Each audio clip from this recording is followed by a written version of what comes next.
Cedera Maarten Paes menjadi sorotan utama dalam perjalanan timnas Indonesia menjelang FIFA Match di September tahun 2025 dan putaran keempat kualifikasi Piala Dunia ke 2026. Kehadiran sang kiper andalan seringkali menjadi jaminan keamanan gawang timnas. Namun kini, cedera hamstring yang dialaminya membuat para penggemar, pelatih, dan PSSI harus memutar strategi untuk menjaga performa tim. Cekwaktat mengulas secara mendalam kronologi cedera, proses pemulihan, dampak strategis, serta prospek kembalinya Maarten Paes di tengah agenda pada Timnas Indonesia. Maarten Paes, pilar di bawah mistar gawang Timnas Indonesia. Sebelum membahas cedera yang dialami, penting memahami siapa Maarten Paes dan peran vitalnya di Timnas Indonesia. Lahir di Belanda, Paes memiliki darah Indonesia dari salah satu garis keturunan keluarga. Ia dikenal sebagai kiper dengan refleks cepat, insting membaca permainan lawan yang tajam, serta kemampuan distribusi bola yang baik untuk memulai serangan dari belakang. Di Timnas Indonesia, Paes bukan sekadar penjaga gawang. Ia menjadi pilar pertahanan yang menenangkan rekan-rekannya, mampu mengkoordinasikan lini belakang, dan meminimalkan kesalahan fatal. Kehadirannya memberikan rasa percaya diri bagi seluruh tim, terutama saat menghadapi lawan dengan lini serang agresif seperti Arab Saudi dan Irak. Kronologi cedera Maarten Paes. Cedera Maarten Paes pertama kali dilaporkan pada 17 Agustus tahun 2025, tepat saat Hari Kemerdekaan Indonesia. Saat itu, Paes tengah memperkuat FC Dallas di kompetisi domestik Amerika Serikat. Laporan awal menyebutkan bahwa Paes absen 2 pekan berturut-turut karena dugaan cedera betis. Namun, setelah pemeriksaan lebih mendalam oleh tim medis klub, diagnosis mengonfirmasi bahwa cedera tersebut adalah hamstring atau otot paha belakang. Cedera ini tergolong serius karena hamstring merupakan otot kunci bagi kiper yang membutuhkan kecepatan, lompatan, dan perubahan arah mendadak. Erick Thohir, Ketua PSSI, menyatakan bahwa Paes diperkirakan akan menjalani pemulihan selama 6-8 minggu, sehingga ia tidak termasuk dalam daftar pemain Timnas Indonesia untuk FIFA Match melawan Kuwait dan Lebanon pada September tahun 2025. Pemahaman medis. Apa itu cedera hamstring? Cedera hamstring terjadi ketika otot paha belakang mengalami robekan atau ketegangan akibat aktivitas berlebihan, biasanya saat sprint, menendang, atau melakukan perubahan arah mendadak. Jenis cedera ini dibagi menjadi beberapa kategori. Cedera ringan grade 1, ketegangan ringan, pemulihan 2-3 minggu. Cedera sedang grade 2, robekan sebagian, pemulihan 4-6 minggu. Cedera berat grade 3, robekan total, bisa memerlukan lebih dari 8 minggu, bahkan intervensi bedah. Dalam kasus Paes, laporan resmi menunjukkan bahwa cederanya termasuk sedang hingga berat, sehingga memerlukan rehabilitasi bertahap dan pengawasan ketat dari tim medis. Proses pemulihan dan rehabilitasi cedera hamstring pada kiper profesional melibatkan beberapa tahap penting, istirahat awal, otot diberi waktu untuk sembuh, tanpa tekanan berlebih, terapi dengan AS dan antiinflamasi untuk mengurangi pembengkakan, latihan fisioterapi, peregangan otot secara bertahap untuk mengembalikan fleksibilitas, latihan penguatan otot penopang agar cedera tidak kambuh, latihan fungsional, latihan sprint ringan, gerakan zigzag, diving, dan jumping untuk menyesuaikan dengan aktivitas pertandingan. Simulasi pergerakan kiper dalam kondisi pertandingan untuk mengembalikan respons refleks, evaluasi dan persetujuan kembali bermain, pemeriksaan dokter tim dan fisioterapis. Kriteria: tidak ada rasa sakit, kekuatan dan fleksibilitas optimal, serta adaptasi terhadap latihan intensif.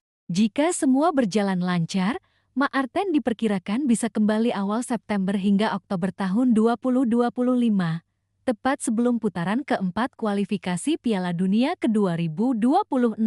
Dampak cedera terhadap Timnas Indonesia. Absennya Paes memberikan dampak signifikan bagi strategi Timnas Indonesia. Kekuatan kiper berkurang. Paes adalah kiper utama dengan pengalaman internasional. Absensinya menuntut pelatih Patrick Kluivert mengandalkan Hernando Ari, Nadeo Argawinata, dan Imel Odero, yang meski kompeten, belum memiliki chemistry yang sama dengan lini pertahanan. Perubahan strategi pertahanan. Koordinasi lini belakang harus diperkuat. Pelatih perlu menyesuaikan pola pressing dan distribusi bola dari kiper pengganti. Persiapan kualifikasi Piala Dunia 2026. Tim akan menghadapi Arab Saudi dan Irak pada Oktober tahun 2025.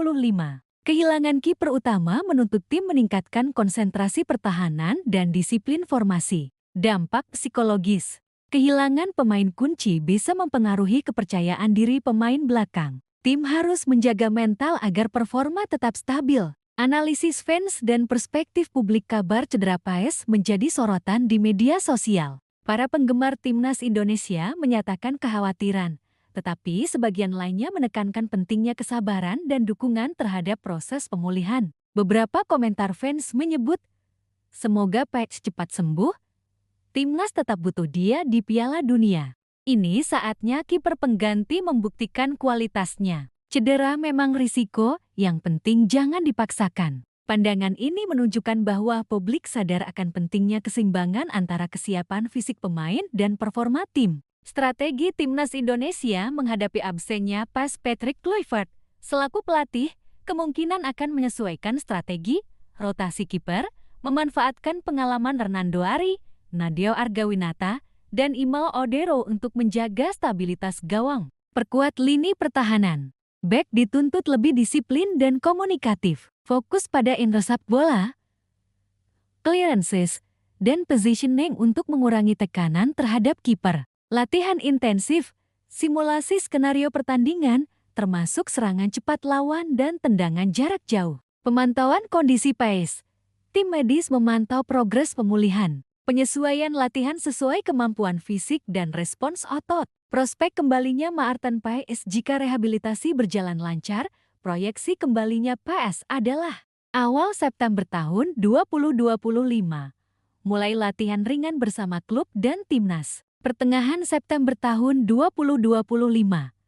Latihan intensif, koordinasi pertahanan, simulasi pertandingan. Awal Oktober tahun 2025. Siap tampil di putaran keempat kualifikasi Piala Dunia ke-2026.